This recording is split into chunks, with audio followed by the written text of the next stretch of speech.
Good morning, everyone. This is Deacon Damien, missionary in New York, and today is October 3rd of 2025.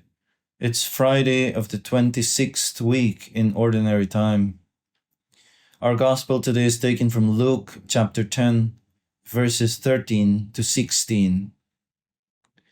Jesus said to them, "Woe to you, Chorazin! Woe to you, Bethsaida! For if the mighty deeds done in your midst had been done in Tyre and Sidon, they would long ago have repented, sitting in sackcloth and ashes.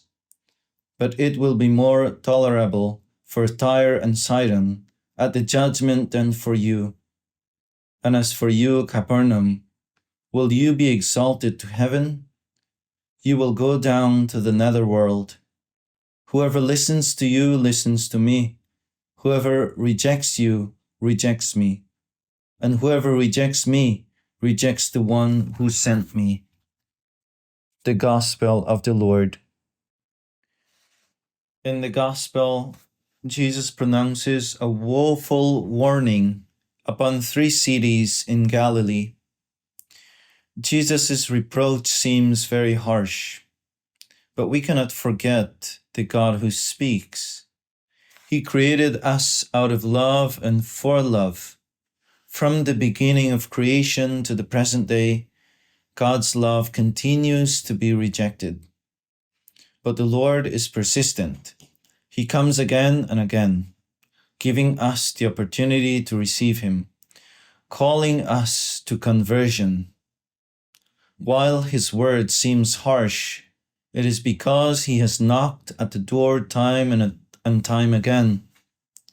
His love is abundant, and while He has been very patient, He finally speaks words of woe to those who close themselves off to the extraordinary gift that He is ready and willing to give at the first gesture of openness. What is important here is our conversion, or turning back to the love of God.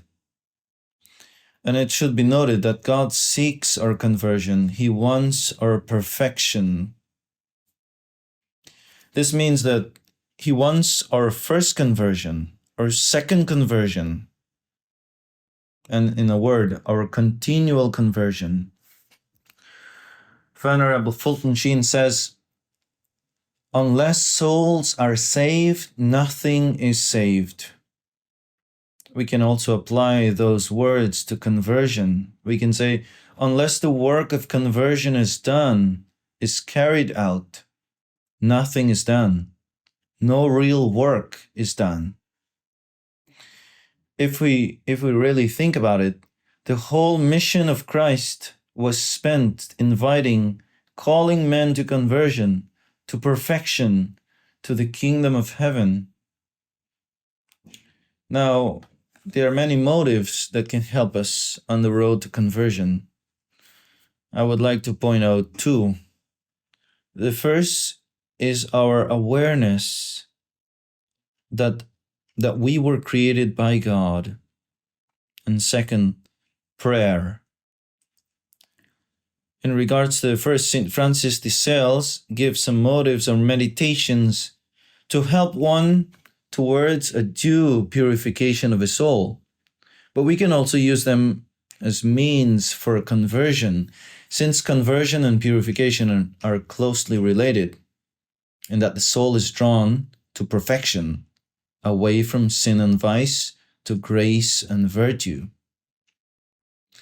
I would like to highlight one of these meditations, and St. Francis de Sales says in his book, Intro to the Devout Life, he says, "God brought you out of this nothingness, or from nothingness, in order to make you what you are, not because He had any need of you, but solely out of His goodness.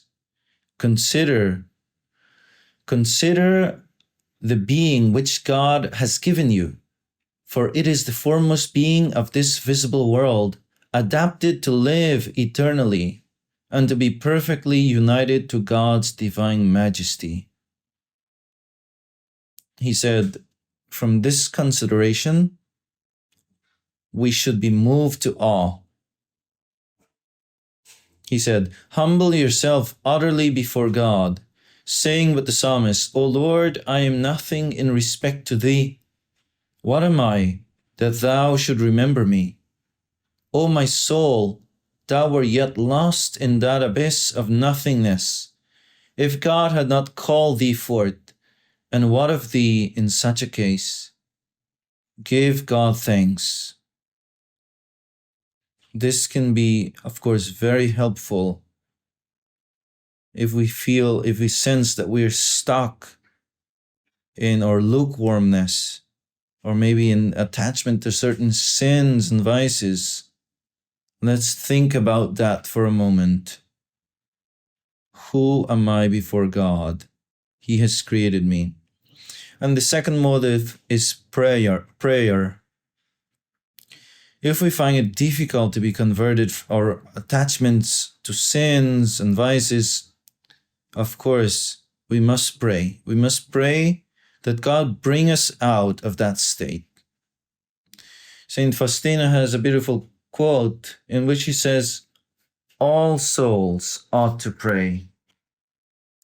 She said, a soul which is pure and beautiful must pray, or else it will lose its beauty. A soul which is striving after this purity must pray, or else it will never attain it. A soul which is newly converted must pray, or else it will fall again. A sinful soul, plunged in sins, must pray, so that it may rise again. There is no soul which is not bound to pray, for every single grace comes to the soul through prayer.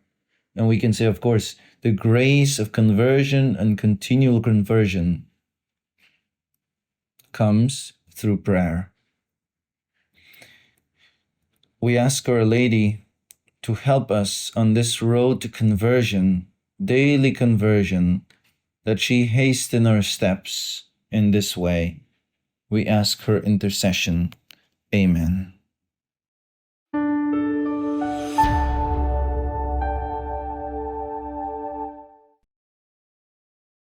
If you found this video fruitful, please feel free to share it with a friend or family member. Or if you would like to learn more about our missionary priests throughout the world and how to support them, please visit iveamerica.org. Thank you for watching, and God bless.